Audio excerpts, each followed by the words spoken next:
அவங்க சுவிசேஷத்தை அறிவித்தது மட்டுமல்ல, அதை அனுபவித்தது மட்டுமல்ல, அதை அவர்கள் அன்றாட வாழ்க்கையில் வாழ்ந்து காட்டினார்கள். ரோல் மாடல் அப்படிங்கிற ஒரு வார்த்தை. அது திருஷ்டாந்தப்படுத்தினான்னு என்ன அர்த்தம்? உறுதிப்படுத்தினான், நிரூபித்தான். உங்கள் மேத்தமெட்டிக்ஸில் சொல்லுவீங்களே, இந்த தியரம் தான் இது திஸ் இஸ் ஈக்குவல் டு. இன்னும் சரியாக சொல்ல போனோம்னா, ஐ லிவ் த காஸ்பல். நான் சுவிசேஷத்தை வாழ்ந்து காட்டினேன், சுவிசேஷமாக உங்கள் மத்தியிலே வாழ்ந்து காட்டினேன். வேலை செய்ய மாட்டாங்க, வீண் அலுவல்காரர்கள். அதாவது நாய்க்கு நிற்க நேரம் இல்லை, தூங்க நேரம் இல்லைன்னு சொல்லுவாங்கள்ல, நாய்க்கு நிற்க நேரம் இல்லை.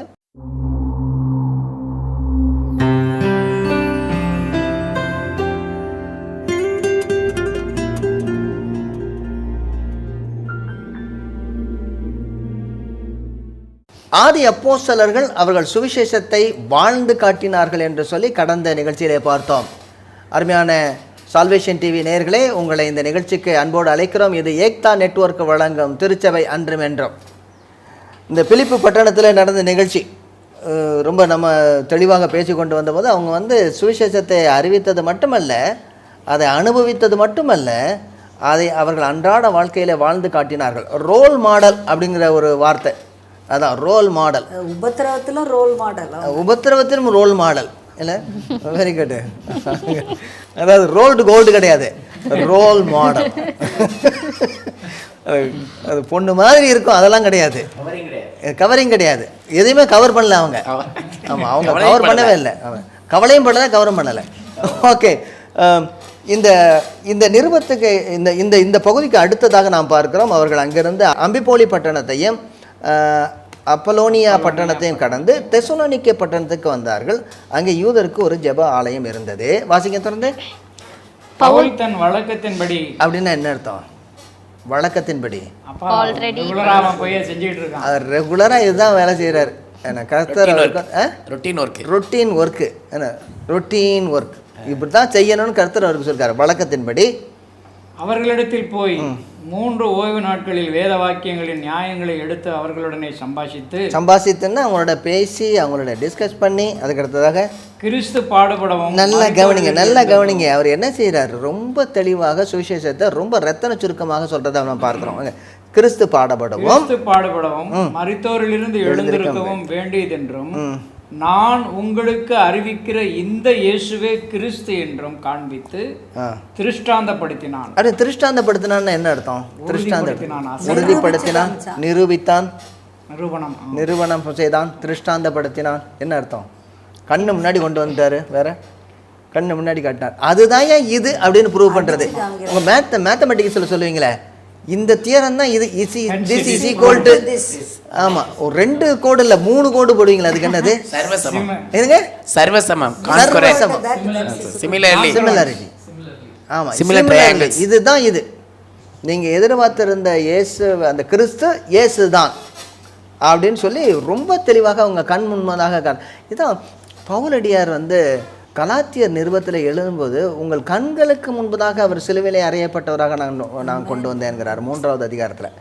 அவர் என்ன பண்ணியிருப்பார்? அவர் பேசும் பொழுதெல்லாம் மக்கள் அங்கே இங்கே வேடிக்கை பார்த்துருக்க மாட்டாங்க. ஒரு பைக் வருது அல்லது லாரி வருது, ஐயோ இந்த சில இடங்களில் மெசேஜ் கொடுக்கும் பொழுது நீங்கள் பார்த்தீங்கன்னா திடீர்னு ஒரு லாரி போணுச்சுன்னா பார்ப்பாங்க. உடனே நான் சொல்லுவேன், ஆமாம் லாரி போயிடுச்ச போது பார்த்துருங்க, பார்த்து முடிஞ்ச பிறகு நான் என்ன நமக்கு அவ்வளோதான் முடியுது. ஆனால் பவுலடியார் என்ன செய்றாரு? சிலுவையை அப்படியே அவங்க கண்களுக்கு முன்பதாக அப்படியே கொண்டு பிரத்யட்சமாய் அப்படியே நேரடியாக ஒரு பிக்சர் போட்டு காட்டுறாரு. அதே மாதிரி இங்கே திருஷ்டாந்தப்படுத்தினாருங்கிறதே இதுதான் இது நீங்கள் யோசித்து கொண்டு இருக்கிற, நீங்கள் எதிர்பார்த்து கொண்டு இருக்கிற மேசியா தான் இயேசு கிறிஸ்து அப்படின்னு கொண்டு வர. சொல்லுங்க. நாங்களும் இப்போ பிக்சர் போட்டு காமிச்சுட்டு தான் இருக்கோம். என்னது?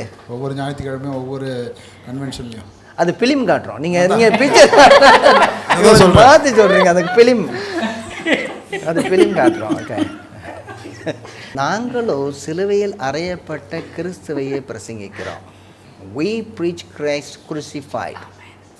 ஒரு எல்லாம் ரொம்ப ஸ்லீவாக நாங்களோ, நீ என்ன வேணாலும் பண்ணிட்டு போய, நாங்களோ அவர் சிலுவையில் அறையப்பட்ட கிறிஸ்துவையே நாங்கள் பிரசங்கிக்கிறோம்.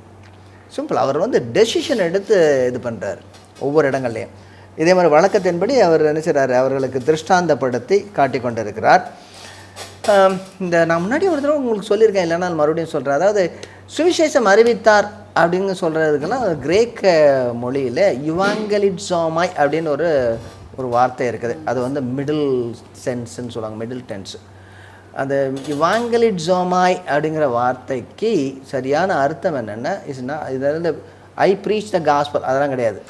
அப்படி தான் நம்ம டிரான்ஸ்லேட் பண்ணியிருக்கோம். கரெக்டாக டிரான்ஸ்லேட் ஐ காஸ்பல் அப்படின்னு சொல்லலாம். இன்னும் சரியாக சொல்ல போனோம்னா ஐ லிவ் த காஸ்பல், நான் சுவிசேஷத்தை வாழ்ந்து காட்டினேன், சுவிசேஷமாக உங்கள் மத்தியிலே வாழ்ந்து காட்டினேன். இதுதான் ரொம்ப அவசியம். நம்ம சுவிசேஷத்தை அறிவிக்கிறவர்களுக்கும் போதகர்களுக்கும் மிஷனரிமார்களுக்கும் ரொம்ப அவசியம். என்ன? சுவிசேஷமாய் உங்கள் மத்தியிலே வாழ்ந்து காட்டினேன். நிறைய நேரத்தில் ரொம்ப ஷார்ட்கட்டாக நம்ம சொல்லிட்டு போயிடுவோம். இன்னும் நம்மளாம் ஏசாமியை மட்டும் பார்க்க, மனுஷனே பார்க்காதீங்க, என்ன பார்க்காதீங்க, முதல்ல என்ன பார்க்காதீங்க, நீங்கள் மனுஷனை மட்டும் பார்க்காதீங்க, அது வந்து ஓட்டத்தை தோக்குறோம் முடிக்கிறோம் அவரை மட்டும் பாருங்க. இது வந்து பம்பரில் ஒட்டிருக்காங்க, கிட்டேவா தொட்டு விடாதே அப்படிங்கிற மாதிரி. இந்த பம்பர் ஸ்டிக்கரில் கிட்டேவா தொட்டு விடாதே.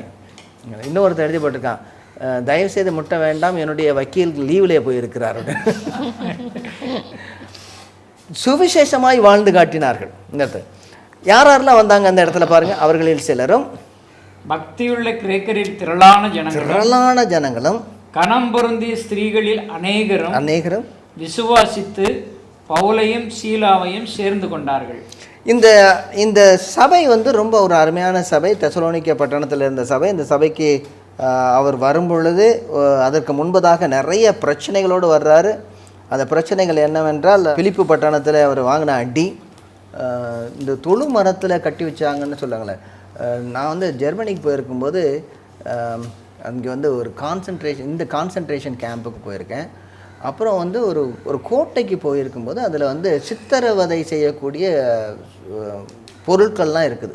அதெல்லாம் அதோட இன்ஸ்ட்ருமெண்ட்லாம் இருக்குது. அதை பார்த்தாலே நமக்கு குடல் நடுங்குது. இதெல்லாம் போட்டு சித்திரவதை பண்ணியிருக்கிறாங்களா அப்படின்னு. அதில் ஒரு வகையான சித்திரவதை தான் தொழு மரத்தில் வைக்கிறது. இந்த கால் ரெண்டையும் மேலே தூக்கி ஒரு இந்த மாட்டுக்கு நுகத்தடி போடுற மாதிரி அது மேலேயும் கீழேயும் வச்சு நல்லா போட்டி, காலை எடுக்க முடியாது, உள்ள ரெண்டு காலையும் வச்சுட்டு அதை மேலே தூக்கிடுவாங்க. அப்படியே மேலே தூக்கி என்னங்க, ஆமாம், தலை கீழே, அதாவது கீழே இருக்கும். தலையை விடலாம் என்ன செய்ய, இந்த முதுகு மட்டும்தான் இதில் படுத்துருக்கும், தரையில் படும். மற்றபடி கால் எல்லாம் மேலே இருக்கும். எல்லாமே யோசிச்சு பாருங்களேன். அவ்வளோது பிளட்டும் அப்படியே ஸ்ட்ரைட்டாக பிரெயினுக்கு வந்துடும். நிறைய பேருக்கு வந்து பிரெயினில் வந்து இந்த கொஞ்சம் இதாக இருந்துச்சுன்னா பிரெயின் வெடிச்சிருந்தாங்க. அவ்வளோ பிரெயின் தலைவலி, ராத்திரி வரை தூங்க முடியாது. அப்புறம் இந்த ஒரே சைஸில் படுத்துருக்கிறதுனால இந்த முதுகு ரொம்ப வலிக்க ஆரம்பிக்கும். திரும்பி படுக்க முடியாது. எப்படி திரும்பி படுக்குன்னா, திரும்பி படுத்தா மூஞ்சி தான் படும், திரும்பி படுக்க முடியாது.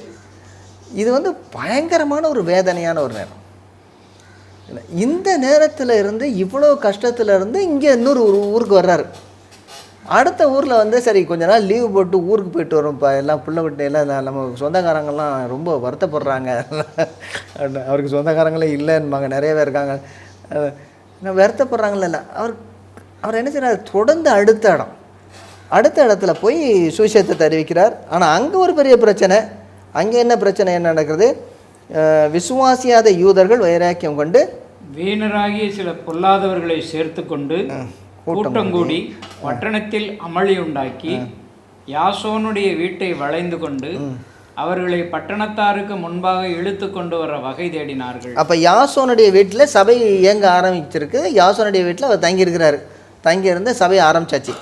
அங்கே கொஞ்சம் நல்லா ரொம்ப தெளிவாக பாருங்கள். ஜெப ஆலயம் இருந்தது, பக்கத்துலேயே யாசோனுடைய வீடு இருந்தது. ஜெப ஆலயத்துலேருந்து ரட்சிக்கப்பட்டவங்க எல்லாரும் நேராக யாசோனுடைய வீட்டில் சேர்றாங்க.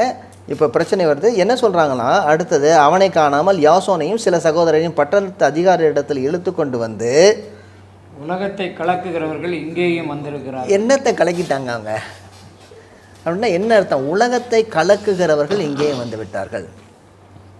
இங்கிலீஷில் வந்து இந்த people who made the world upside down அப்படின்னு இருக்கும். உலகத்தை தாறுமாறாக போடுறவங்க என்ன? சுவிசேஷம் என்ன உலகத்தை தாறுமாறாக மாற்றியது? ஹலோ, சுவிசேஷம் என்ன தாறுமாறாக மாற்றியது? இதுதான் உண்மை, இதை தவிர ஒன்றுமே இல்லைங்கிறத அவங்க நிரூபணம் பண்ணினாங்க. அதாவது எல்லாம் உண்மை என்பதிலிருந்து இவர் மட்டுமே உண்மை என்பது வந்து தாறுமாறாக்கிறது. ஒன்று வேற என்ன? சுவிசேஷம் எப்படி தாறுமாறாக்கி விட்டது, தலைகீழாகி மாற்றி விட்டது. இது வரைக்கும் எப்படி வேணாலும் வாழலாம்னு இருந்தவங்களுக்கு நீங்கள் இப்படித்தான் வாழணும் அப்படின்னாங்க. எத்தனை மனைவி வேணாலும் வைத்துக்கொண்டவனுக்கு இல்லை, நீ வந்து ஒரே ஒரு மனைவியோடு தான் வாழ முடியும் என்ற ஒரு வாழ்க்கை. விபச்சாரம் செய்யாதிருப்பாயா என்பது, திருடாத இருப்பாயா, அதுக்கடுத்ததாக உன்னை நேசிக்கிறவனை நேசி, உன்னை துவேஷிக்கிறவனை துவேஷி என்று சொல்வது போக ஒன்று இப்போ என்ன சொல்கிறாங்க, ஒரு கணத்தில் அறைந்தால் மறு கணத்தை காட்டு, ஒருவன் உன்னுடைய கூட ஒரு மைல் பலவந்தம் பண்ணினா 2 மைல் தூரம் போ, உனக்கு வந்து ஒரு சட்டையை எடுத்துக்கிட்டோன்னா பேண்ட்டையும் கொடுத்துரு. இதெல்லாம் எங்களுடைய இதில் ஃபிட் ஆகாது, இதெல்லாம் எங்களுடைய வாழ்க்கை முறையில் ஃபிட் ஆகாது. அதை யாருக்குமே அநியாயம் செய்யக்கூடாது. இதெல்லாம் சுவிசேஷத்தினுடைய வெளிப்பாடுகள், அவங்களுடைய வாழ்க்கையில் வெளிப்பட்டது இல்லை.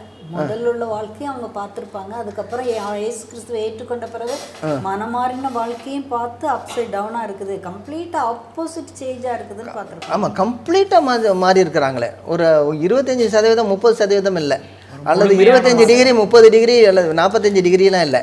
அபவுட் 360 மறுபடியும் அங்கேயே வந்துடுவீங்க. இல்லை 180 தான். 360 திரும்பி அங்கேயே வந்துடுவீங்க. அபவுட் கம்ப்ளீட்டாக இவங்க வாழ்ந்த வாழ்க்கையே இல்லை. சுவிசேஷம் என்பது உன்னுடைய மனிதனுடைய வாழ்க்கையை முழுவதுமாக மாற்றி போடுவதாக இருக்க வேண்டும். அதுதான் சுவிசேஷம். இல்லைங்க கொஞ்சம் மெதுவாக மாறுவாங்க அப்படின்னு. அது எப்படிங்க சிகரெட்டை விடுவீங்க அப்படின்னு கேட்டால் உடனே முதல்ல வந்து ஒரு 20 பாக்கெட்டு குடிச்சேங்க, இப்போ வந்து 20லேருந்து நான் குறைஞ்சி 15க்கு வந்துட்டேங்க. எப்போ விடுவீங்க? அது ஆண்டவர் சொல்லுவார், அப்போ விட்டுருவாங்க. ஒரு இதுக்காக சொல்கிறேன். அதாவது நாம் வந்து ஆண்டவருக்குள்ளே வளருவது வேறு, பரிசுத்தப்படுவது வேறு, ஆனால் நிர்ணயம் பண்ணுவது ஒன்று தான் அட் த டைம். அதாவது நாம் கர்த்தருக்குள்ளே வளர்ந்து வருவது வந்து தொடர்ந்து நடக்கிறது. ஆனால் கர்த்தராக இயேசு கிறிஸ்துவில் ரட்சிக்கப்படுகிறோம் என்பது ஒன் டைம் ஆக்ஷன், பங்குலியர் ஆக்ஷன் சொல்லுவாங்க. One time action. அவர் நம்முடைய பாவத்திற்காக மரித்தார், ஒன் டைம் ஆக்ஷன். அவர் நம்முடைய பாவத்தை மன்னித்தார், ஒன் டைம் ஆக்ஷன். ஒரு தடவை முடிந்தது. அதனுடைய கான்சிக்வன்சஸ் நம்ம இப்போ வந்து மேட் பண்ணியிருக்கோம். அதனுடைய கான்சிக்வன்சஸ், அதனுடைய பலாபலனை இப்பொழுது நாம் என்ன செய்கிறோம், பெற்றுக்கொண்டு இருக்கிறோம். இந்த தெசலோனிக்கே பட்டணத்திலேருந்து அவங்க அங்கேருந்து விரட்டுறாங்க. அங்கேருந்து பெரோயாவுக்கு போகிறாங்க. பெரோயாவில் வந்து சுவிசேஷத்தை அறிவிக்கிறார்கள். அங்கே ஜெபயாலயத்துக்கு போவாங்க. பட்டணத்தார் வாஞ்சையாக இருந்து அவர்கள் காரியம் இப்படி இருக்கிறதா என்று தினந்தோறும் வேத வாக்கியங்களை ஆராய்ந்து பார்த்ததினால் தெசலோனிக்கேயில் உள்ளவர்கள் பார்க்கலாம் நற்குணசாலிகளாக இருந்தார்கள். ஆமாம், ஒரு சபையை வந்து நற்குணசாலிகளாக மாற்றணும்னா என்ன செய்யணும்? ஒழுங்காக வேத வசனத்தை ஏற்றுக்கலாம். சரியானபடி வேத வசனத்தை போதித்து அவர்கள் ஆராய்ந்து பார்க்க வேண்டும். ஏன்னா வசனமானது பரிசுத்த ஆவியானவர் மூலமாக எடுத்து நம்முடைய இருதயங்களே மாற்றக்கூடியது. அவங்க மனம் புதிதாகிறதுனாலே மறுரூபமாகுங்கள், மனம் புதிதாகி கொண்டே இருக்கிறதுனாலே. சரி, இப்போ அநேக ஸ்திரீகள் புருஷர்கள் எல்லாரும் அங்கேயும் விசுவாசிக்கிறாங்க, அதுலேருந்து போகிறாங்க. இப்போ நான் என்ன செய்கிறேன், இந்த தெசலோனிக்கே பட்டணத்துக்கு கொஞ்ச நாள்லேயே வந்து சரி, இது வந்து 50வது வருஷத்தில் நினைக்கிறேன், 50வது வருஷத்தில், ஆமாம், மே மாதம் 50வது வருஷத்தில் அங்கே போகிறாரு. இதுக்கு தெர்பேக்கு போகிறாரு. திரும்பதாக தெசலோனிக்கே பட்டணத்தில் நவம்பர் மாதம் 50வது வருஷத்துலேருந்து ஜனவரி 51வது வருஷம் வரைக்கும் அங்கே இருக்கிறார். நவம்பர் 50லேருந்து ஜனவரி 51 அங்கே தான் இதில் தெசலோனிக்கே பட்டணத்தில் இருக்கிறார். பின்பதாக தெசலோனிக்கே பட்டணத்துக்கு 2 கடிதங்கள் எழுதுகிறார். இந்த 2 கடிதங்களும் அவர் வந்து கொரிந்து பட்டணத்துக்கு போகும்போது எழுதுகிறார். கொரிந்து பட்டணத்துலேருந்து எழுதுகிறார் 2 கடிதங்களையும். இந்த 2 கடிதங்களும் எழுதப்படுவதற்கான நோக்கம் என்னன்னு நினைக்கிறீங்க? எதற்காக இந்த 2 கடிதங்களையும் கொஞ்சம் நாள் ஒரு 6 மாதத்தில் எழுதுகிறார்?